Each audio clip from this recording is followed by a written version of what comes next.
Hey everyone, it's Brenda Meller back for another edition of Social Media Pie. This is my live LinkedIn Live interview series, and I bring in inspiring people. And I see Sweta's got it pulled up over on her screen right now. Sounds like you're sharing it, right? I just put the comment in there so people know. I was like, didn't even think about it. That's what happens when you're on the other side. That's awesome. And the cool thing about my lives is I'm very like raw, natural. I mean, in terms of like, I don't make mistakes and none of my guests make mistakes. We have learning experiences together. And I always like to tell people, hey, what you just heard right now wasn't an echo in the video. It was my VIP guest bringing it up on her live, because this LinkedIn Live thing is still a little bit odd. The broadcast starts, but we're actually on about a 20 or 30 second delay. And it's kind of hard, Sweta, to find the broadcast too, right? Have you noticed that too sometimes? Yes, it is. I mean, like, people, they look for you. They'll just find you. There's a way to find it. Let's put it that way. But we want to make it easier, and I appreciate that you did that. So I want to first of all welcome Sweta Regmi, who's my special guest today. And guys, what I do with my guests is I bring them on a few minutes before we go live, and we kind of chat and test the technology and get things prepped. And when she and I got on, I was like, gosh, I feel like it's so nice to finally be able to speak to you in person, but I feel like we know each other because of LinkedIn, right? Yes, absolutely. It's like I've talked to you forever. I know you for years. we know each other's voice and everything, so I'm really excited about it. So first of all, I want to welcome anyone who's watching. We're broadcasting this right now live on Facebook, LinkedIn, and YouTube. So if you guys could drop a little comment below, you can see the little ticker running right below us here. And here's my hack for this. Because if you're watching it on your laptop or desktop and you don't want to leave a comment because it kind of hiccups the whole thing, here's what I do. Watch it on your laptop and then find the live feed on your phone. That way you can drop a comment here and it doesn't disrupt the live feed. Okay, that's my little hack, my little workaround on that. And then as you guys are leaving your comments, this does two things. One is it lets me know the technology is working. And if you watch my videos, last week I had a little hiccup. I was interviewing Ken Schur and it didn't go live on LinkedIn. So I had to pull the link from YouTube and drop it into LinkedIn real quick. But when I see your comments, I can see that we're live on LinkedIn, and I see Sweta she's actually commenting ours herself as both a guest and as a co-presenter here. And I'll start to pop your comments up on screen. This, again, lets us know that the live feed is working. And then also it helps to keep you guys engaged, and I love to give you guys some visibility when you're doing that. So drop those in. So while I'm waiting for those comments to start coming in, Sweta, why don't you take a few minutes? And I know we're talking about your journey today from corporate to entrepreneurship. So let's just, if you could tell us a little bit about your business today, what it is that you do at Teachndo. Absolutely. I teach. My slogan itself is quite clear. I teach do's and don'ts to job seeker. I do resume writing. I make up LinkedIn profile, personal branding and all job search strategies and whatnot, all those things that we all do. And, I teach, I write as well at the same time. So that's what we do. And my niche market is newcomers to Canada and people who are laid off, because I've been one of those. Yeah. Well, and having that experience that you can draw upon, I think it makes you very authentic in your approach, because you can relate. You're not just saying, hey, I think this will work for you, but you're saying this has worked for me. And you probably learned your way through, I'm guessing, through a lot of the do's and don'ts through your journey, right? Absolutely. And that's exactly what I share. Awesome. Well, let's jump into the conversations, guys. So I put the topic kind of above us. We're talking about the journey from corporate world to entrepreneurship. Both for Sweta and I, we both kind of have left this corporate life and we've started our own business. And I think that was one of the things that immediately, I think we connected on. Like, we were both in this realm of working as an entrepreneur, but having come from a corporate background. So let's, I guess, kind of start this off by telling us a little bit about your journey, if you could, Sweta. Absolutely. So, I actually tell people I never thought that I would be an entrepreneur someday. I just happened to be an accidental entrepreneur. After I got laid off and working with, within the corporate world for more than like a decade or so, I kind of didn't want to go back to the workforce because I had a really, really low self-esteem. So I was like, something's not right. Am I burnt out, or do I want to go and do something meaningful? So I started looking at the nonprofit world, and then it was kind of hard to get in. So what I decided was, I think I was in the verge of losing my mind, who am I? I was doing soul searching.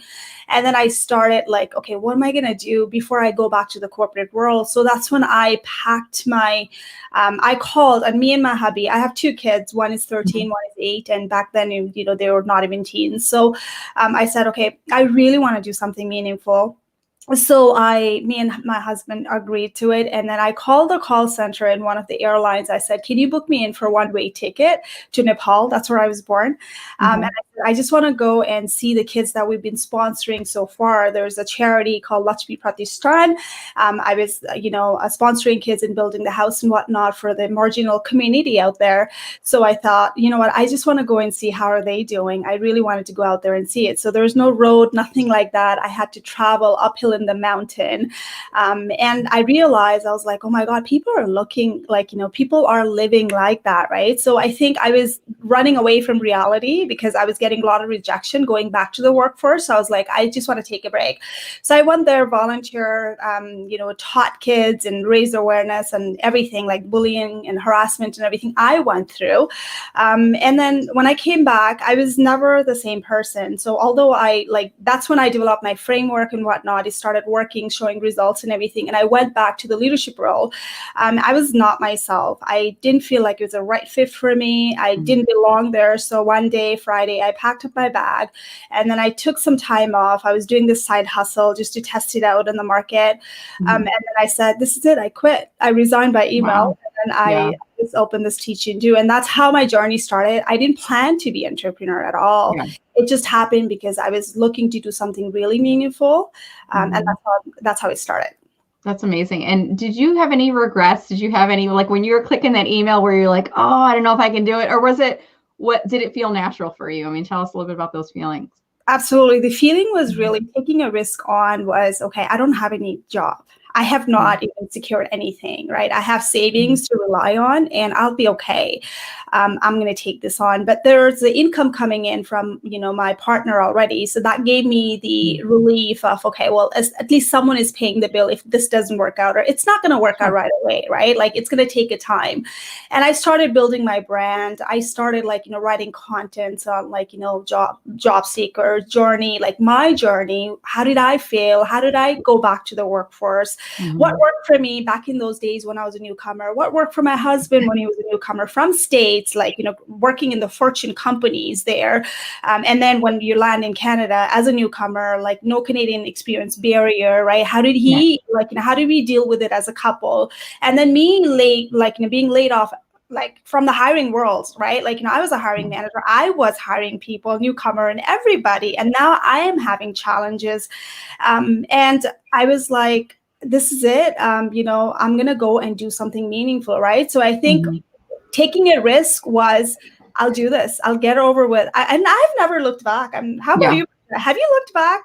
No. I mean, I look back in the same way we look back through photo albums. Because I think it's important to remember the memories. It's important to remember how we got here and not to forget our roots. And, for me, it's like looking back, it's not like looking back with an eye towards, oh, I want to return to corporate. It's more like, wow, all of those experiences that I had prepared me and propel me. I mean, there's some things that I'm like, I never want to go back to that again. And in other ways, it's like, without having that experience, I don't know that I could be successful in the role, for what I'm doing today. But no, it's very fulfilling and similar to you. I admired the people that went on their own, but I was never like one of those. I was never going to be like, oh, I'm going to leave corporate in 5 years. So it's kind of interesting to see. And you were doing a little bit of a side hustle before you got into this full time. Is that right? Absolutely. Because I was in the community, I was always, even starting from my hiring days, right? Newcomers would come to me and then ask me to review the resume and coach them on an interview. I did tons of referral. I did tons of coaching for free for years, more than 10 years, right? And then I thought that, I really like that aspect of coaching. And even in internal promotions and everything, I would review the resume and coach them for interviews and everything. I had done it all.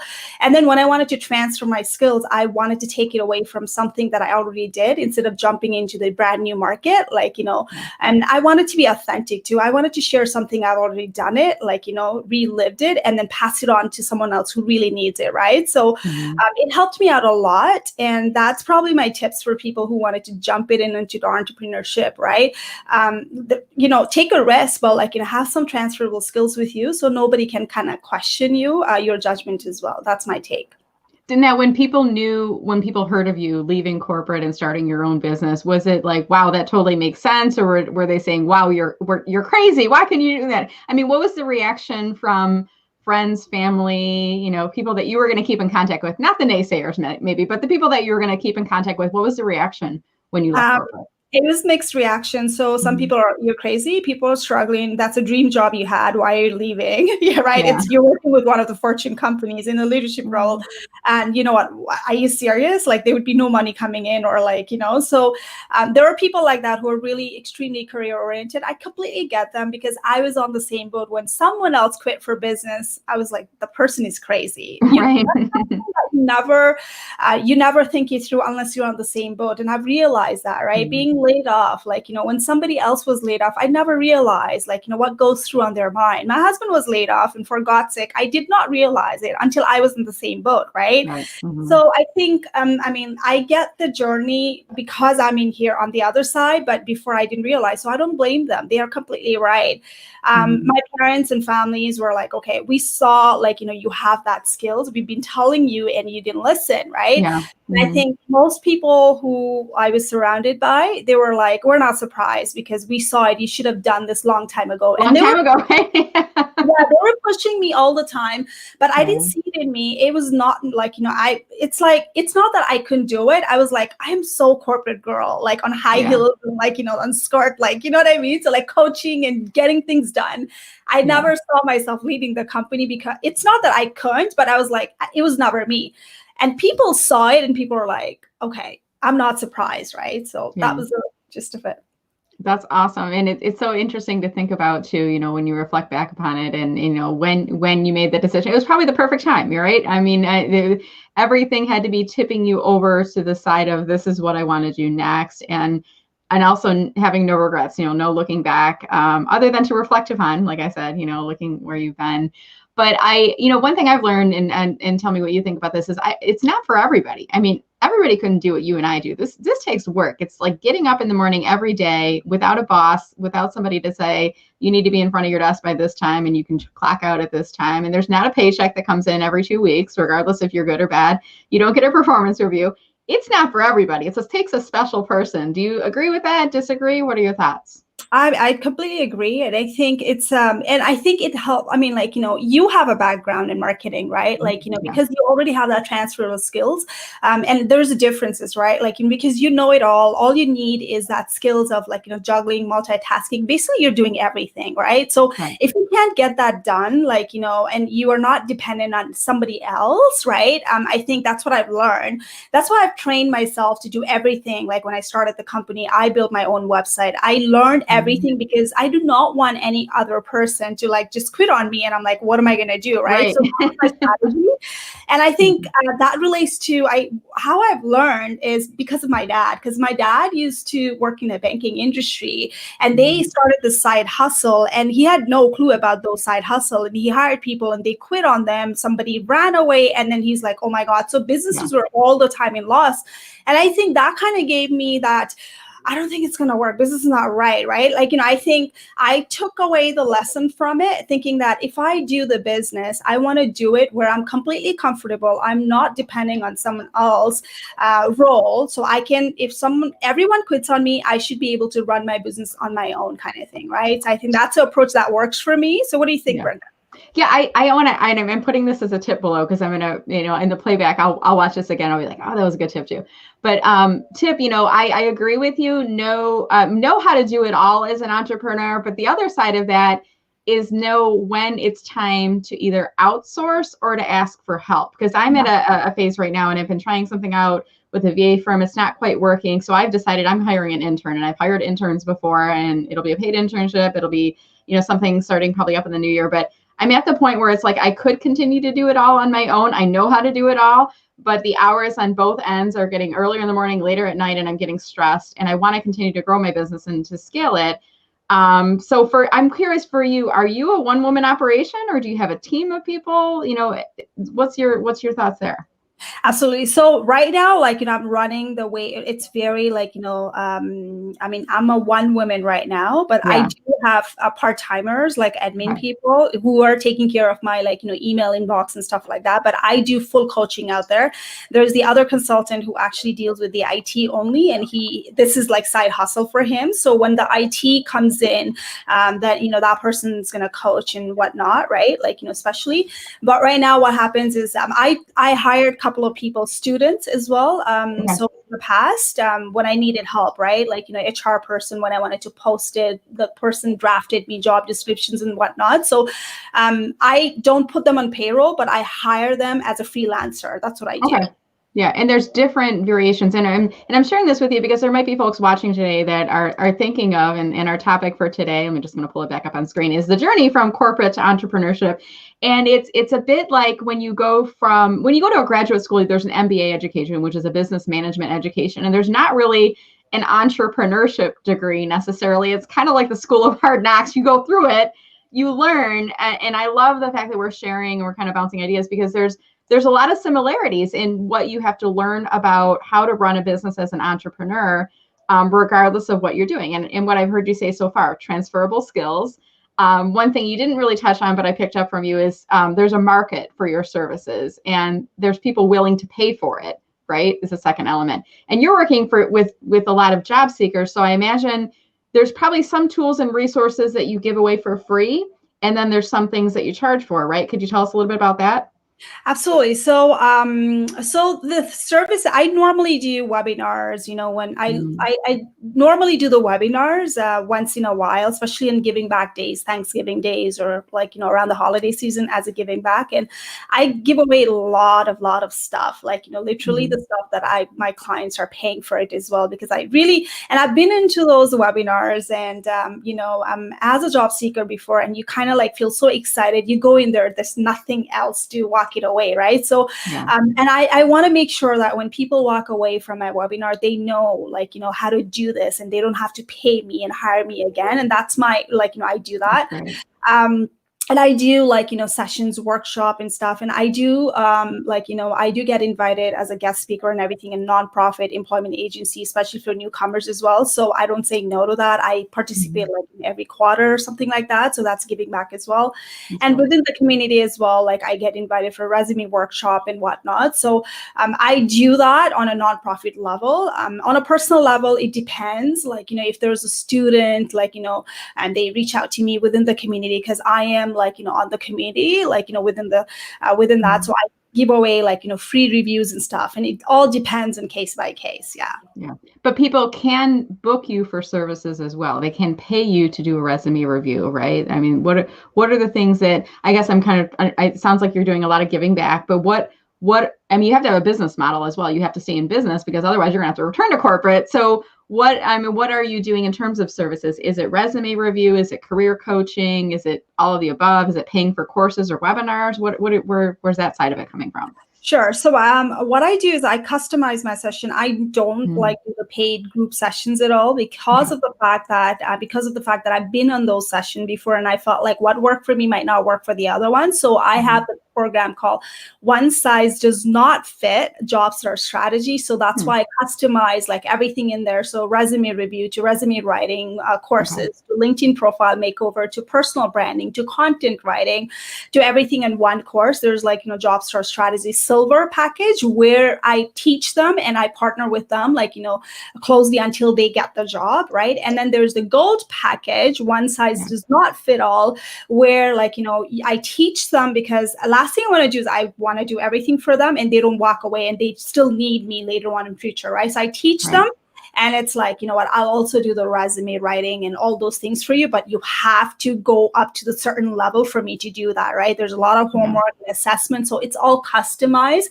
And again, it's newcomers need different kind of structure, and laid off people need different kind of structure. So I cannot, that's the reason that I don't do the group session. Even each newcomers are different. Even each laid off workers are different, right?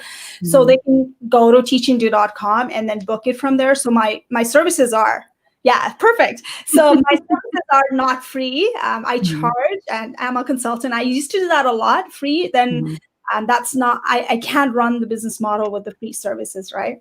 Yeah, I mean, I say the same thing. I love helping people. I love helping and giving back and helping the job seeker community. And I'm a big believer that if we all use some of our gifts and talents to help others and to pay it forward, what a more amazing world this world would be. And also, I'm a big believer in social media karma. Kind of what goes around comes around, and what you put out to the universe is returned to you. So even if you and I are donating our services, we're not being paid for it. I feel like the universe is that will come back to us in some way, in some way, shape, or form, either through referrals or visibility or other things. But we also need to have the money to pay our bills. We've got mortgages, we've got rent, we've got utilities, we've got growing children that eat a lot of food, and even now, so more than ever, because they're home all the time, they're eating us out of house and home. So we need to pay the bills, because otherwise we're going to be unemployed. So there's a careful balance between the giving back and the making your business model work for you. And it's not wrong to make money, right? I mean, we all want to be profitable and successful, and having money is not a bad thing. But kind of understanding that balance, I think, is important. That's a very valid point, because I think initially I struggled. And I think when I was talking to other entrepreneurs as well, they struggle, right? Because at a pricing point to especially with me, because I've done this for free. I've gone fully out there and doing this for years for free, and within the community, and the other people doing interview coaching for free for hours and hours. Now I charge it. And it's like, oh my God, no, I'm charging, right? I built that experience to earn something. And I felt and I probably could not apply to everybody, but I felt like when I started giving free advice as a consultant, as a good heart, let's say a student comes in and students can you review the resume for me? Can you do this? I gave it, but people are not going to apply. They don't take it seriously because it's free. Because they're not paying for it, right? I was and someone would go can you review my LinkedIn profile? And I'm giving really true value, right? Literally going out there fully, and people are not even updating it. So I'm saying, don't put ONO, don't put actively seeking, whatever it is. And these are the people who are struggling. They're not even applying. And that led me step back and think about it. Wait, it does not have value. So I'm only going to work with people who are serious. They're going to have to pay for it. And, if I'm the right person, they will come to me, right? I don't even chase people. When they come to me 1 or 2 times, that's fine. But I don't follow up more than 1 time, because I believe in, if they want me, they want me. I'm not going to chase after. I feel I break the sales rule. Yeah. No, I love that. And I similarly, it's I have some, I'll just use one example. I have this one individual who hasn't become a client, and I've sent a proposal out, and they keep asking me for advice on LinkedIn. And I'm like, and I try to gently kind of put the line in the sand and say, here's some blogs and resources if you'd like to learn more on the topic. Otherwise, if you'd like to schedule a coaching session, here's a link. And then a month or 2 will go by, and I'll get another question from this individual. And again, I'll say, this is something we would cover in the coaching session. Here's a blog. And I catch myself giving them the answer. So I'm giving it away. But then I kind of, again, say, this is something we would cover in a coaching session. And I come into the day, I know this individual doesn't want to pay for me in terms of the services that they're getting. And it's I think my values maybe is similar to yours. I want to be a nice person. I don't want to be rude or say, hey person, stop emailing me. It doesn't feel authentic to who I am as an individual.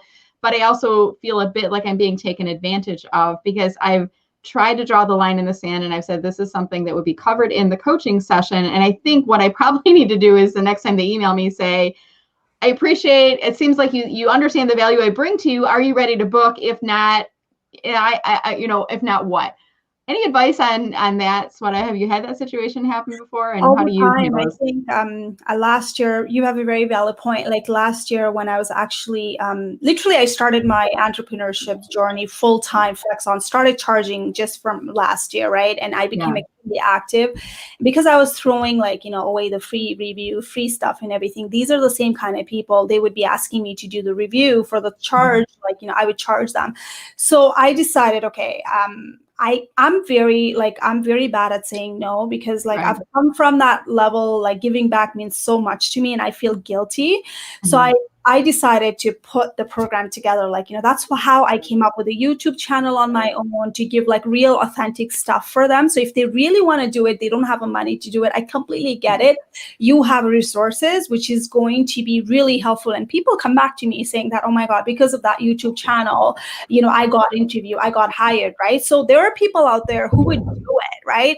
Yeah, That thing is there. But then I get those people as well, like, taking advantage, right? And these are, I'll tell you, lesson learned.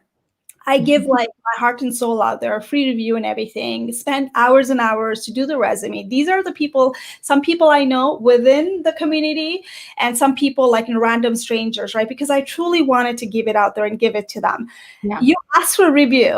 You're like, okay, because of that, you got the interview, you got this job. Like, can you please right. provide review? After 1 year, Brenda, Yeah, nothing, zero. And that's when you feel like you just hurt. It's like, as a business, you go out there and do so much for people. And these are the people, they don't even provide you the review, Linda, where I saved you so much. And plus you right. got a job out there.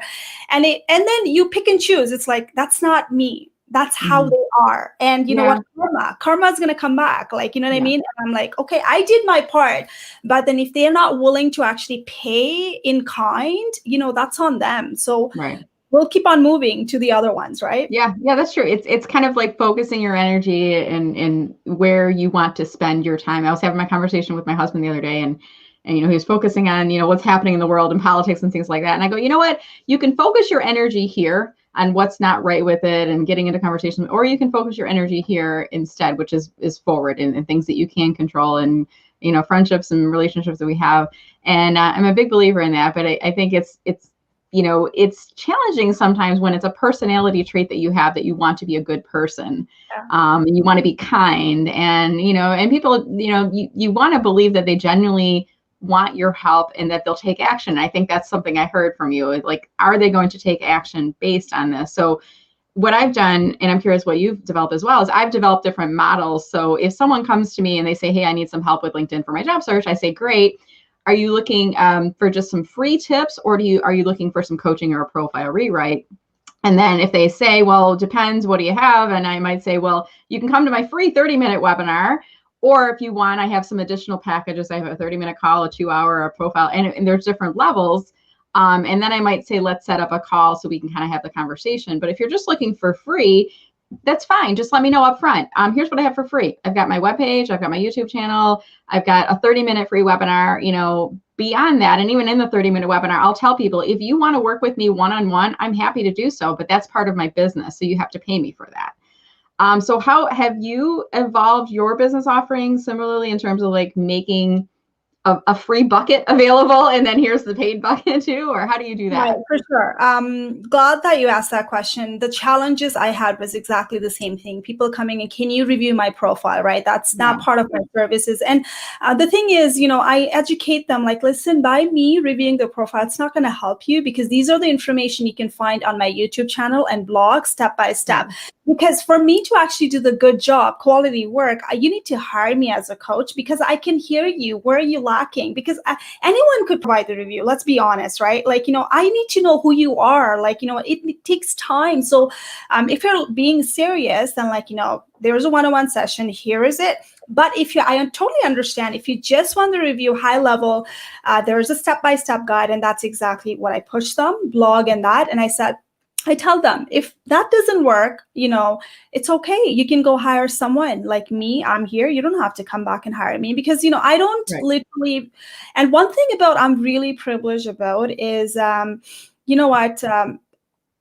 I don't force myself to fit Yeah, in. Like, I have discovery call 15 minutes. I used to I used to be 1 hour. What? Yeah, I don't even do a discovery call unless you're interested in booking services with me exactly. anymore. You know, do you used to do a 1 hour discovery call? This is before they're paying you? When I started, it's not 1 hour. Yeah. It's like, you know what? It would go. And I learned my lesson. Right. It's like, I'm giving away everything. Yeah. And then I'm wasting my time and energy for people who are actually not serious about it. Right. So I used to do that. And I've committed to 15 minutes only when I see the fit when we get into the interactions. And I have said no to client when I don't see the fit, even though, like, what they're willing to pay. I don't think we're the fit, because if I'm sensing you're not coachable, you're not the right fit for me. If I'm a consultant, I'm here to fix the broken things. But if you're like, thinking, no, this is not going to work, like, you know what, then you don't believe in me, right? So like, and I feel like people, Brenda, that I work with, it's total stranger. It's like they've been following me for like, a couple of months, and they're like, right away, they're booking it. I don't have to brainwash them.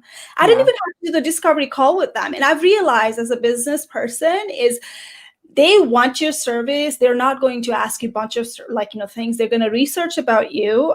They're not going to penny pinch on you. They're just going to go and book it and get it done because they want what they want. And I like, this is proven, like, I've done this enough to figure out who is in for real. Yeah, that's true. Yeah.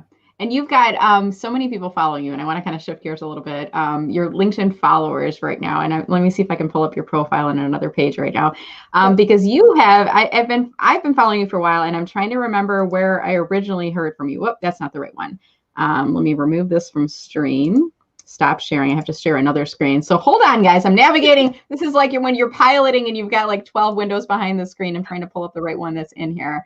So if I pull up my Chrome tab, here it is with your profile on LinkedIn. And I've been following you for a while, and I added you to the LinkedIn Rockstars list a while back. And you were originally on I think you were on, I'm not sure if you were on the LinkedIn trainer side or if I put you on the non-trainer side. Do you remember? Non-trainer. And then I have like that list exists up until you get to 100,000. And I think you were on there for a little bit, and then you flipped over and you've now got 146,201 followers on LinkedIn. Wow, that's amazing. So tell us a little bit about how you grew that. And was that intentional? Did something kind of flip it from going from 10,000 to 100,000 overnight, or where did you grow that from? And thanks for asking that question, because for those who are actually doubting themselves, I'm a living proof of it. It's going to work if you show up every day and provide the value, because when it's been literally over 18 months, probably over 18 months. I started with 500 connections on LinkedIn, and followers were never my goal. My goal was to get my name out there, build a brand. Hey, I'm here now as a consultant, right? So, and then I target a specific niche, like in a market, which was the newcomers and laid off workers as well. So I provided the value and content, and I think I like to believe it. People are following me for a reason, which is like, I give them a content and they come to me, right? So I showed up for them, to be honest, being authentic. And the other thing is like, I'm not afraid of competitors. Like, if you really think about it, like you and I, like, I mean, like some kind of like you do the LinkedIn as well. I do the LinkedIn as well, right? Like, and I think giving back, right? Like, when you're posting something, if you really feel like, that adds value to my network, to my team, like, why not go out there and comment? So and there are people, they're going to be strategic about commenting and stuff like that. It's their game. But my thing was, I'm going to partner myself with the people within the industry to know and learn, right? Because we learn everything every day from like, our pool of people and tribe. And I respect them. I value them. And I felt like I learned a lot. And it shows up when I show up in a comment. Like, I'm not going to be the one saying that, oh, good job, Brenda. Like, I want to give you very valuable comment that, what did I like about it? So she feels good about it when looking at my comments. And those are my strategy, plus authenticity, like, as well. And I think that's how I grew too. And for those of you who have English as a second language, I'll just tell you right now is I had a nightmare writing anything in a corporate world. When I was rated on performance review by like leadership team, whatever, it was always brought down, and always it was like communications, writing skills, right? And I was always insecure about it because I was not born in Canada. I immigrated 20 years ago. I have accent, and I was very insecure about it. So when I started writing it, I didn't get likes. I didn't do anything. I just wrote it until somebody noticed it. And then somebody approached me for writing a book. And like, while we're at it, like I wrote the book with 21 other women recently. Wow. And it's an Amazon, right? And like, why am I telling you this is, you know what? Look at me. I have ESL problem. I still have some insecurity when it comes to language barrier and communications. And how I did it was writing it every day. And I didn't give a shit. Sorry. You know what? I didn't give a shit about the grammar. It's like, I want to put my message out there, right? Yeah. And this is it. LinkedIn works for you if you are authentic and if you wanted to collaborate and value other people as well, right? Yeah. That's awesome. And I'm just looking at the I feel like time is like flying. I think I told you in the beginning of the call, I'm like, we're going to move into like Q&A at around 11:35 and look down. I'm like, oh my gosh, it's like almost 11:45 right now. So I want to start shifting into the conversation.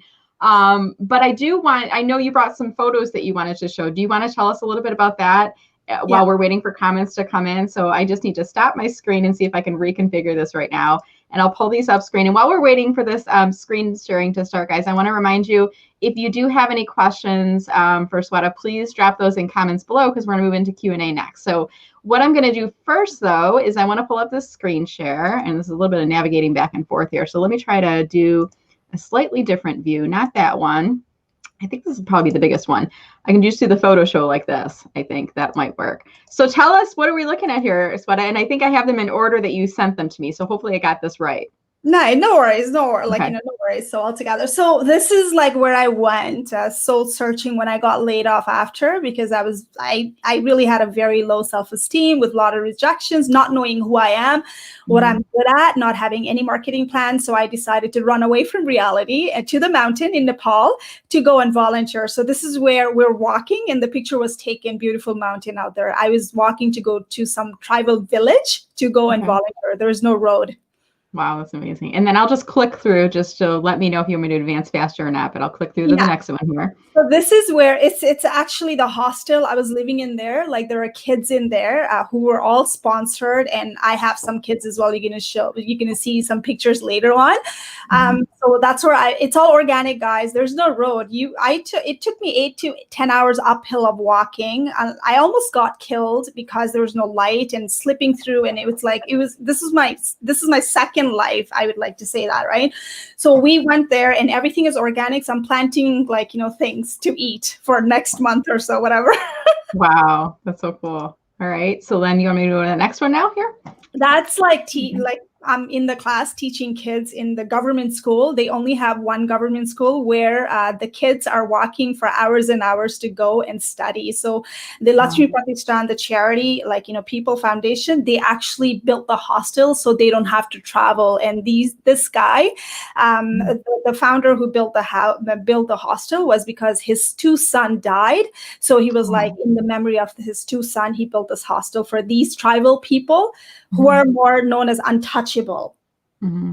That's great. Love the backstories. I love the photos here too. Okay, what do we have here next? This is the stove, guys. That's where they cook. This is oh my gosh! Wow, look at it is. Yeah. And then because it's so cold out there, there's no heat or nothing like that. So we're chilling out. Like it's so cold. It's like after everything is done, dinner, we're just sitting in there chillaxing. Is that you sitting down there with the gray with the orange shirt underneath there?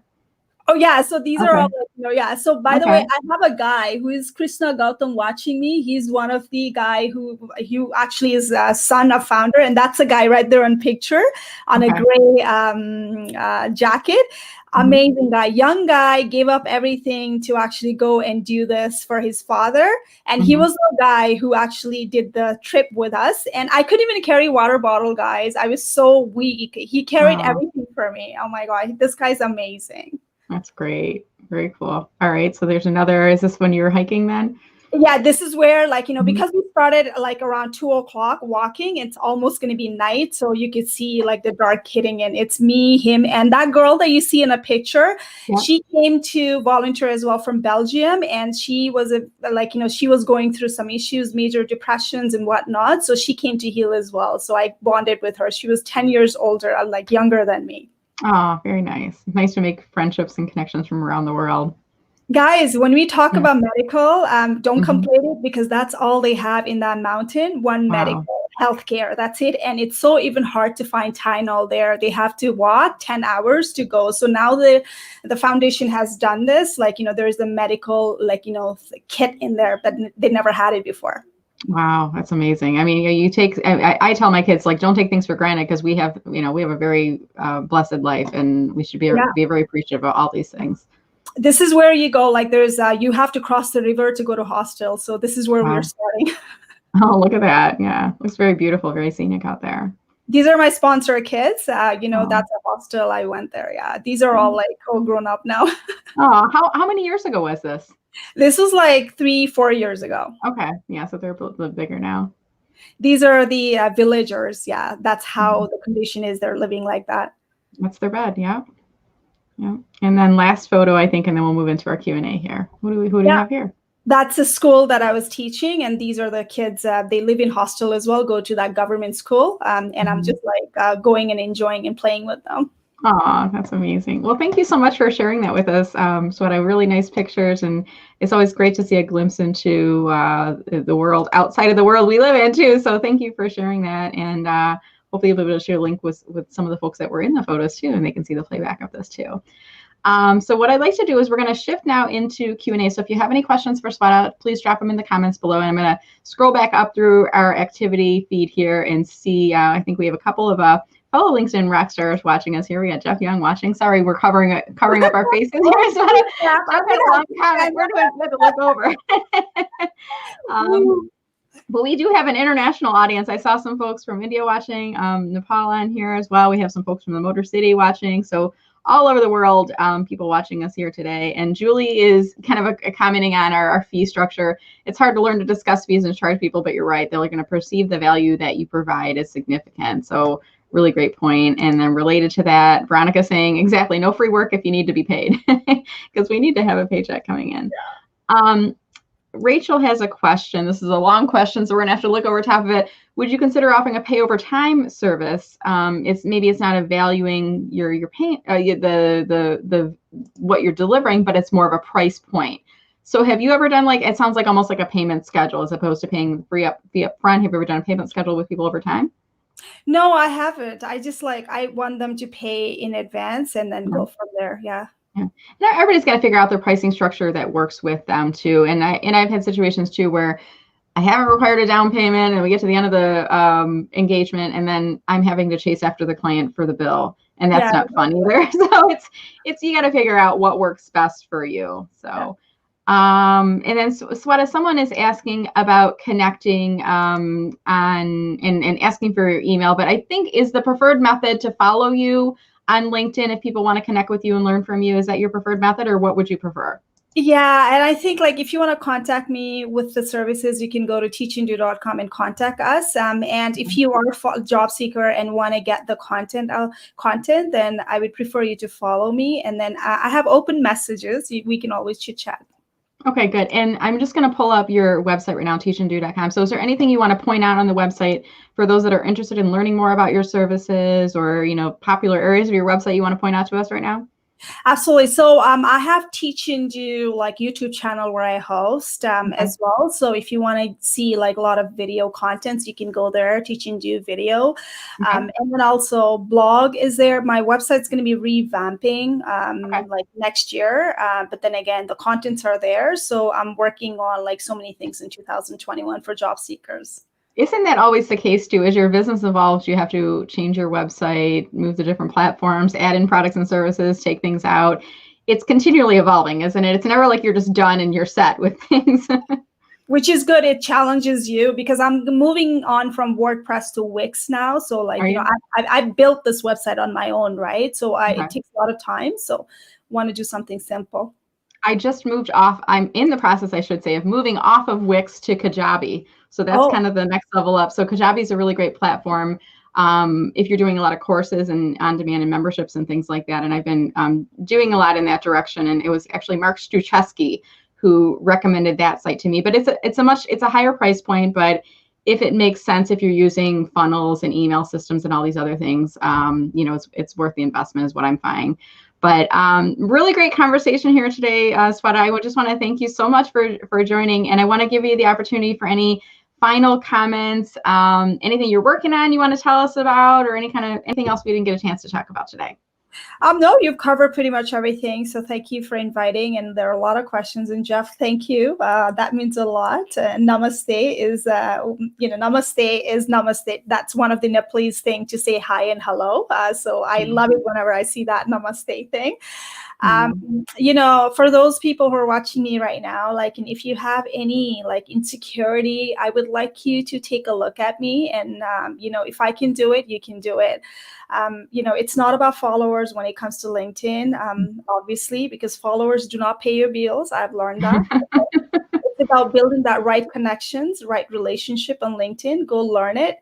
And if we are a competitor, you do exactly the same thing I do. I could learn off you and you could learn off me because we each have different strategy and blueprint, right? So that's what I'd like to believe in. Other than that, go where you're celebrated, not tolerated, because that's what I did. I love it. That is such a great line. That's like a bumper sticker or a T-shirt or a coffee mug or something, right? I'll trademark it someday, maybe. That's awesome. I really love it. And thank you so much, Sweta. This is just a delightful conversation. I'm glad we finally had the chance to meet virtually. I look forward to the day when we get to meet in person as well. Oh, can't wait. Detroit, right? I was there, Detroit. Oh. My husband used to work in Troy. Okay. So yeah. I was there. And you're Toronto, right? I am Sudbury. I moved from Toronto just a couple of years ago. Yeah. Okay, so not too far away. And I used to work with a client that was based in Toronto. So I remember driving through the neighborhoods and, through the highways, I should say, out there. So familiar with Sudbury as well. So hopefully at some point, maybe it'll be at a conference or an event, or maybe we'll both be in each other's neighborhoods. At some point, we'll get the chance to meet in person. Oh my God, that'd be lovely, right? All of our tribe coming together. Yes. That'd be so amazing. It would be, absolutely. Well, I just want to say thanks everyone who was watching today. If you haven't left a comment below, could you do me a favor before you leave? Could you drop a comment below and just let Sweta know if you found this conversation helpful, if you enjoyed hearing tips from her. I loved her positive energy and I loved her inspirational focus on the conversation today. And it made me believe anybody can achieve anything. That's what I'm kind of taking from this. Believing in yourself, I think, is a huge theme. And knowing that there's not one path that fits everyone. The corporate path may not be the path for you. You might want to be thinking about leaving corporate and starting a side hustle and investigating this path to entrepreneurship. And come on in, the water's fine, right? Yes. As long as you know what you're doing, that's fine. Yeah, absolutely. All right, everybody. Thanks so much for watching. I'll make sure to tag Sweta in the comments later so she can come back and follow up on any additional comments or questions that are coming in. I want to say stay safe and stay healthy to everyone. I'm going to show a quick outro video before we leave here, and then we will see you guys again online. And I'll just pop up on the screen again. Connect with Sweta on LinkedIn, or should I say follow you? Do you accept connections, or are you past the 30,000 threshold now? Is it more follow you?